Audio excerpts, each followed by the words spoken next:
Well, you got to be in it to win it. That was the marketing campaign slogan in New York for the New York State Lottery when I was growing up. I thought about what that means for us now as sales professionals in the new era of selling virtually. You got to be in it to win it. Oh, I used to love that. And the way they used to do it, you got to be in it to win it. You got to be in it to win it. Well, we're at a place now in senior living, in sales and marketing, that you've got to know how to navigate the online world in order to connect and create relationships to gain trust and ultimately move ins. Many sales directors have relied on the old tried and true methods of sales and marketing. And let's be honest, right? Most sales regionals or corporate marketing leaders have not invested in the training of their teams on the nuts and bolts of online marketing, let alone doing it successfully themselves. I'm just being honest, right? So this is forcing us to go outside of our comfort zone. I have long been a proponent of senior living providers to do more in the social media realm, as well as utilize technologies to help us sales folks in the field to connect with our prospects, promote our communities in the local market, and mitigate negative beliefs of senior living or our company's brand, whatever company that would be at the time. There was always a little bit of a pushback. Okay, well, let's be honest. I admit there was a lot of pushback. I actually had a leader in the corporate space say, well, we can hardly handle Facebook, let alone Instagram. And this is at the time of the rise in Instagram. That was only 2 years ago. So they were not only missing out on engaging on the right platforms, but missed the mark on engaging on the emerging ones as well. So yeah, the ones, where the fastest growing demographic of decision makers was at, the influencers hung out, like the grandchild at that time. So my goal is to help you. I'm going to help you in the field on the community level to connect with your prospects in different and, seemingly out of the box, ways, so that you can have better results. And navigate through this new era of sales and marketing and digital marketing. So if you're ready, let's go. Welcome to Champions of Change Corner. Hi, I'm Tiffany. I provide quick tips and idea nuggets to help you with proven sales, marketing, and business development strategies, along with a little sprinkle of leadership concepts so that you can inspire change, impact lives, and improve outcomes for the aging, their families, and your teams. Whether you already own a business or work in senior living, home health, home care, or any other service-related business focused on improving the lives of the aging, or maybe you would like to. If your mission is to serve them, my mission is to serve you. After spending the last 9 years or so in senior living and home health, I have become a passionate advocate for the aging and those who support them. Every week, I promise to help you gain the tools, the knowledge, and resources to improve your bottom line, whether that is for your personal career growth or business goals. It is your time to be inspired, gain practical tips, and own your future. Let's get started. Facebook groups. I'm sure you're familiar with them. If not, you really need to start becoming familiar with them. A lot of times people think Facebook groups as maybe the local neighborhood community has their community, and started a Facebook group. Health and wellness sometimes in that industry, in that space. A lot of times you might have a boot camp that's in that's a Facebook group. But a Facebook group and a Facebook group community is a great place to establish yourself as an expert and gain deep trust. Many are based on shared interests, hobbies, location, and even cause-based, much like nonprofit associations or a cause that is really dear to people's hearts. Why are Facebook groups so powerful? Well, in 2017, Facebook decided to pivot their mission. It went from the idea of connecting family and friends with each other, and that was the end of it, to now creating a safe, supportive, and inclusive community worldwide. And then Facebook changed their algorithm to support their new mission. Mark Zuckerberg said that he wanted to help 1 billion people join meaningful communities. He has stated that it is his goal to utilize Facebook groups to strengthen the social fabric of individuals and bring the world closer together. So what does this mean to you? What it means is that groups are designed to build communities of trust. This is where our opportunity lies. There are 2 ways to show up in Facebook groups. You can either be a member or you can actually host a group, which is also called an admin. Today, we're going to talk about being a member, and in part 2, in the next episode, we're going to discuss the admin role and that side of Facebook groups. In order to try and locate a group that would be beneficial to you in your sales and marketing efforts of your community, you have to do 4 things. So number 1 is to research. Research in anything is really important. It is the planning so that you know how to execute your plans effectively to get the best return of investment on either time or money, right? The second is to join the actual group, which we'll cover. Very easy.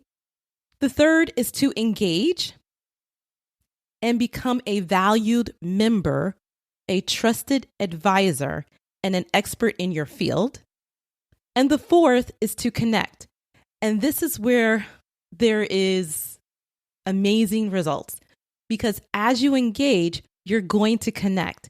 And as you connect, you then have the ability to have influence. And I say influence not in a bad sense, but influence in that people will trust you and trust you with information that they may not just give out, free willy.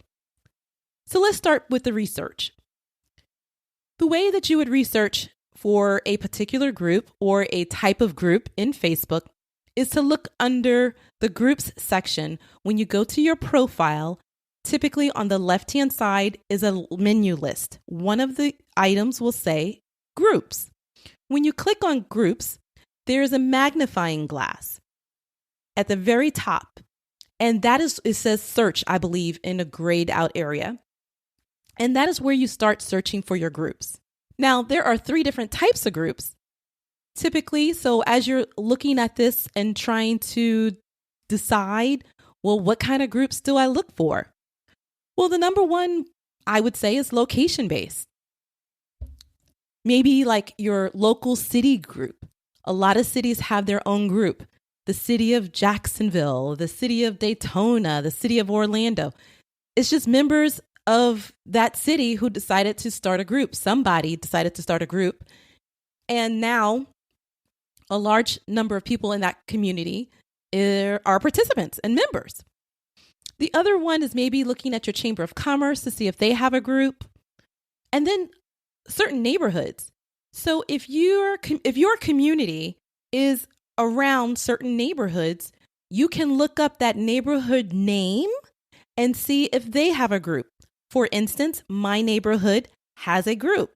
It is quite a large development, and there are over 10,000 members just in my neighborhood group. The other thing is that if you know specifically in your city, certain neighborhoods have a high population of people in the target audience that you're trying to reach. Maybe it's the aging adult who just retired. Maybe it is, more senior related. You're looking for the adult influencer, and you know that there's a lot of people in that neighborhood that is in that age demographic that you're looking for, then that would be another great group to join. The second type is association-based. This is more like the local YMCA with their active aging adult division. AARP, they have several groups out there based on location. Senior service organizations, retirement organizations. Those are all associations. And a lot of times those associations have groups that they allow their members or people who can serve their members to join. Now, think about this. I am a member of my local YMCA active aging adult group. So the YMCA have a group, but they have a specific group just for the people who are retired and is a part of their acting aging adult membership. So I get to see some of the things that they enjoy, some of the things they get to talk about, some of their concerns, and I can then partner with them. And I say partner, meaning this. I engage, which we're going to talk about later. But by adding my voice to their group, then when they have situations that come up, I can give them the knowledge, the resources to help them. The third type is the hobby or activity-based group, such as knitting clubs, there's grandmother groups, there's golfing groups, fitness for senior groups, travel groups. These are all different types of hobby-based groups. And if you know in your area, there's a large number of people in your target audience that you're trying to reach, whether it's the adult influencer or the prospective resident themselves, that would be a part of a group, that would be great. For me, I'm a part of a travel group. It is a timeshare group. A lot of people who are retired, guess what? They love to travel and have purchased timeshares. So that is a wonderful group where I get to interact with different members. And sometimes they'll have people where their husband has fallen or different things and need to cancel their travel arrangements and just different things like that. And it helps me to then reach out to people and help them, give them resources, give them information that they may not otherwise have. The idea is to really research the different types of groups that are out there. And when you start requesting to be a part of groups, Facebook will also, through their AI, suggest other groups that you might enjoy being a member of. So then they help with that search as well. The second thing is to check the activity of the group. Look at what, so when you go to the group, and in the very beginning, and you're getting ready to join, if you scroll down, instead of joining, you can actually look at the activity first, which I would highly recommend, right? That way you can find how many members are in the group. You can find out how active the group is. So let's start with the how many members. If a group has something like 10 or 15 members, 25 members, and it doesn't seem that engaged, then that may not be the right group for you to spend a lot of your time in. I would highly suggest a membership of like 750 people and try that first. And I will say this, unless the group is specific to your whole demographic, meaning that everyone in the group would be in the age range or the demographic that you're looking for, whether you're looking for memory care, caregivers, whether you're looking for, the independent living type of resident or the adult influencer, whatever segment that you're looking for, if that group comprises of that segment, then yeah, if there's only 200 members, it makes complete sense to join that particular group. I hope that makes sense for you. Just remember, you're establishing yourself as an authority. So the key is will there be enough people in that group that you can be an authority and can help them with resources that they may need? The second part of this is that when you're looking at the group and you see how many members, you scroll down a little bit and it's going to tell you the engagement level of that group. So a stagnant group will have no posts, will have no new members, right? That may not be the type of group that you want to be a part of. Look for a group that has healthy engagement. So when I look for a group and I scroll down, I look at the number of posts in the last month, total members, the total number of new members that joined in just the last week. And you can then gauge the activity level of that group. Okay. There may not be new members, but if there's a lot of posting going on, that means that there's a lot of engagement. There's a lot of talking going on. Know that some groups are public and some are private. So the second part of this is to join the group. So if you know that some are public, you don't have to do much but just click join and go. And now you're a part of that group. The private groups, don't be afraid of that. The private group means that you just need to click on it, ask to join. Typically, some private groups have 3 questions, up to 3 questions. It might be only 1, might be 2, but typically no more than 3. And you have to wait for the admin to add you to the group, the admin being the host. I suggest that you read the rules of each group once you are allowed into the group to make sure you do not offend the admin. Remember, the group's whole idea of groups is to build a trusted community. So just think about this. The admin is like the host. He is the person who's running the group, or she is the person running the group. You're asking to come into that person's house. A lot of admins are very protective of their members. These are people that are in their house. And so you would not go into somebody's house and, just go and walk into their refrigerator, right? Well, some people may. My mama didn't teach me that. So you go into people's house and you abide by the rules of their house. I remember, there's different set of rules. There's the rules of your mom's house and there's the rules in your house. And you may say that to your kids. In my house, you do this. You can do whatever you want in your house, right? Same goes for groups. These are people who are very protective of their members. They want to ensure that they're in a safe and trusted environment. You cannot break the trust of the admin or you will be removed from the group. It is not a good look. So I highly suggest you understand and read those rules of that particular group. Once you join the group, you can look at old posts, look at comments. You can search topics in the search section of the group, because just like how you search for the group, once you're in a group, you can search for topics within that group, which is highly advisable, because then you can see what they were talking about. If they talked about, their mom or whatever, there's so many different ways that you can do that. And if there needs to be a podcast about doing that, let me know and I'll be glad to do that for you guys. So the idea is this. The great part about being a part of the group is that you can start engaging. You will receive alerts about the recent activity inside the group. More people are exposed to you inside that group on Facebook as opposed to your Facebook business page, meaning your community page. So as much as I see people put things on their Facebook business page, which you should have, but unless there is a payment to boost that page, it really goes out to very, very little people. It is not as effective as being a member of a group, or for that case, creating a group. But that's the next podcast episode, so we won't go there yet. But the engagement and the way that you show up is totally different when you're in the group as opposed to on the Facebook page. So if you're a part of a group and you do a posting, I'm going to give you an example. On my Facebook page, I will be lucky if 10% of only my followers get to see that page, let alone anyone else on the outside.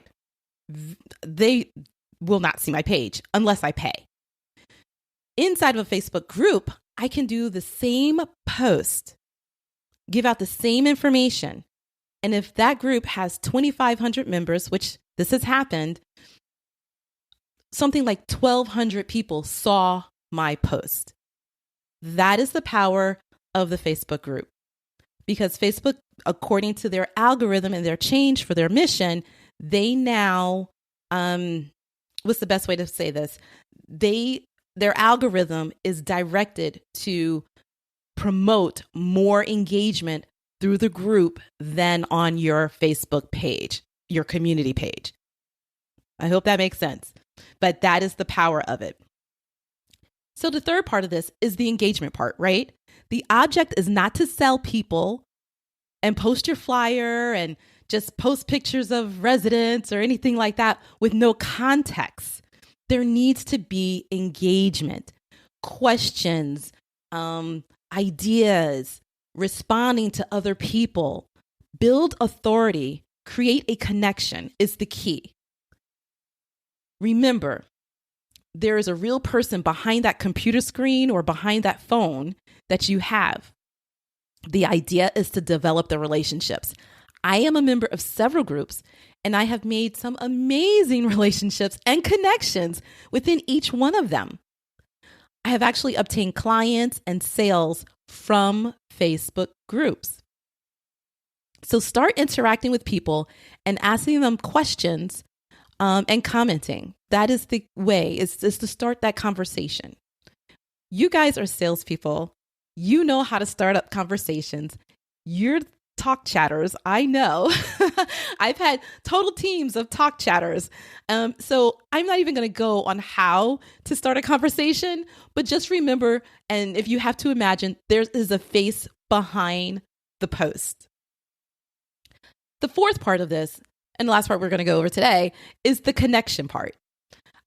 The connection part is so amazing because when you have that person and you start engaging, and it could just be a reach out moment, that person then will inbox you through your messaging, private message, and then you can go off the group and have private conversations.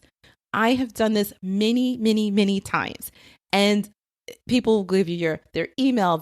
I've had people give me their whole financials. So they were looking at opening up a senior living facility. And it's like, here, let me give you the financials and let me do this. I mean, because now there's this trust factor.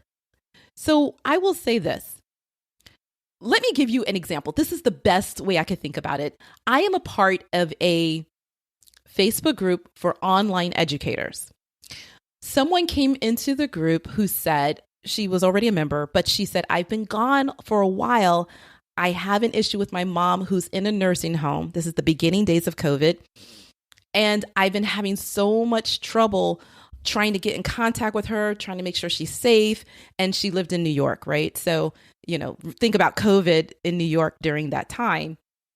And it was just chaos and crazy, right? So she was just like, I'm at wit's end and I just don't know what to do. So forgive me. It was like a very general post. Like, it wasn't like, asking anybody for any information, in which then I was able to reach out to her and say, hey, I have worked in senior living. I have some connections that may be able to help you, at least get you to the right person. Because she was looking for specific to get in contact with the administrator or the corporate office or whatever have you. And I said, at least let me try and do that for you. And she was so appreciative and grateful that there was somebody in the group who had that type of background, who could help her where she was and meet her needs. And then I just did my due diligence in trying to help.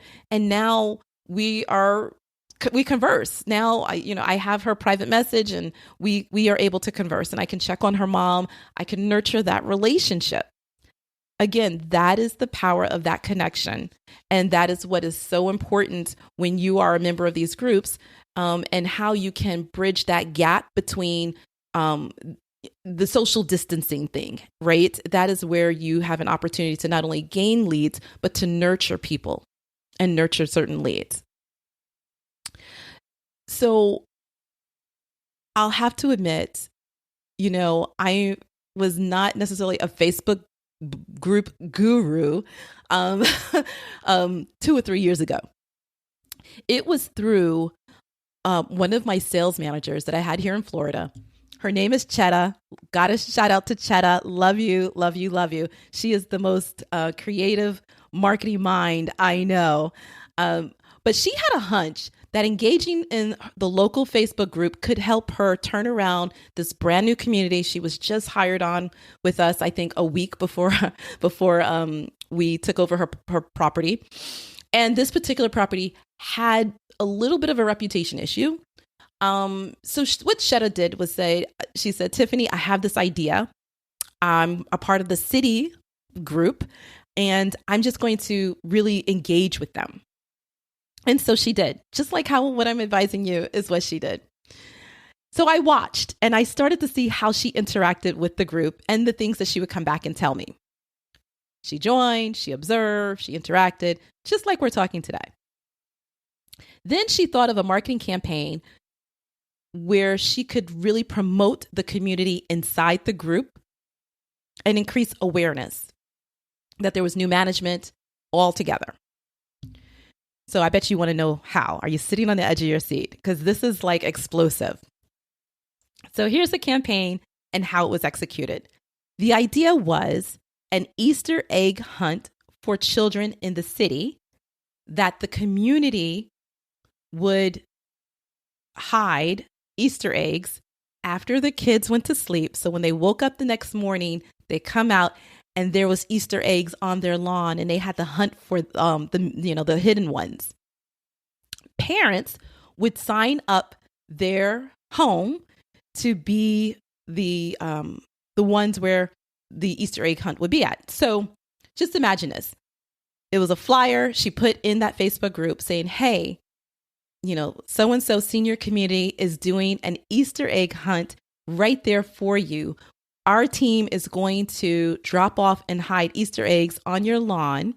And then she said this, which was really important. She said, the cost is this amount.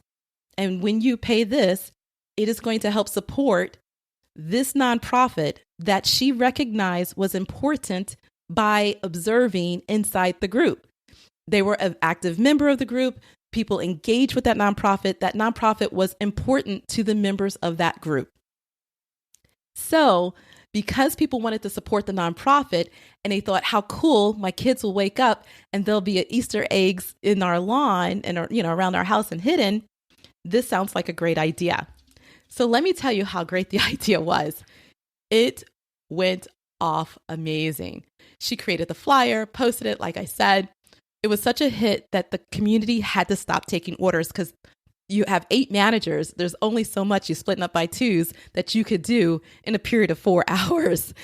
That team was so incredible. They were out until 2:00 in the morning, dropping off Easter eggs and hiding them on people's lawns. They did, I think, close to 100 homes. It was amazing. And the team, the camaraderie that the team had doing it and the fun that they had doing it was amazing. They just really was a great team.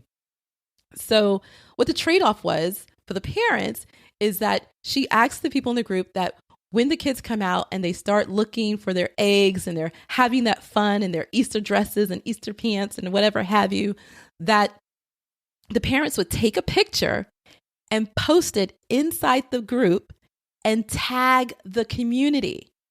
So that, therefore, not only was the pictures of these kids having fun all a part of this citywide group, but now through the citywide group, the community was tagged in it. You're like, well, what happened? What's the results, right? Let me tell you, they raised nearly over $3,000 for this charity. And the parents were excited to take pictures and show off their kids. The community got tagged. It brought awareness to the community. And then what she did was she presented a life-size, you know how they do those big publisher clearinghouse checks, to the charity, had pictures of the presentation, and posted that inside the group with a heartfelt thank you from the community for supporting the nonprofit. Can you say mind blown? The next month, her inquiries increased, the visits to her community increased. She had 7 move-ins when they were averaging only 2 move-ins per month for the prior 3 months. Can you say, holy cow? I became a believer. When I saw those type of results, I said, I need to get involved more with Facebook groups. And that was over a year ago. So today I'm asking you, take some massive action. This week, poke around in the Facebook groups. Find 3 highly engaged groups in your area and join them. And then get engaged. Post a comment. Maybe make a post of your own. Some groups ask you to introduce yourself. Do anything that is a step forward to help you start establishing yourself as an authority in that group and to build trust. What I would love is that you send a thumbs up and send it to me, like take a picture, your thumbs up, like I did it. And then tag us on our Instagram account is at Champions of Change Corner on our IG account. For the podcast, I am excited to see how you start to utilize Facebook groups to reach out to caregivers and to influencers. Your next move-in might be waiting right for you inside a Facebook group. Remember, you gotta be in it to win it. Hey friends, thank you for listening to the Champions of Change Corner podcast. It is my personal mission, if you don't know already, to inspire change, impact lives, and really improve the outcomes for those of you who are still working in the field and in the community with our beloved aging adults and seniors. I am just so appreciative of your time and that you decided to spend your time with me here today. If you enjoyed the podcast today, there are 3 things that I would really love for you to do. Number 1 is subscribe to the podcast so that you can have the alerts delivered to your phone when new episodes are released. That way you'll know exactly when the new episodes are coming out and can share it, which is number 2, right? Is to share the podcast with your friends and colleagues who are also professionals in the senior living space. And number 3 is to screenshot the podcast and tag the show on Instagram. We actually have an IG handle on Instagram. It is at Champions of Change Corner. And last but not least, if you want the inside scoop and exclusive access to the upcoming resources to level up your sales and marketing skills, go to my website, tiffanyhillallen.com, and sign up for the updates. Join me on this journey, this cutting edge journey with the rest of the change makers that are out there who are ready to transform and change the narrative of senior living and care in your area. So I am so excited. I look forward to interacting with you there on my website. And until next time, be safe and be the change.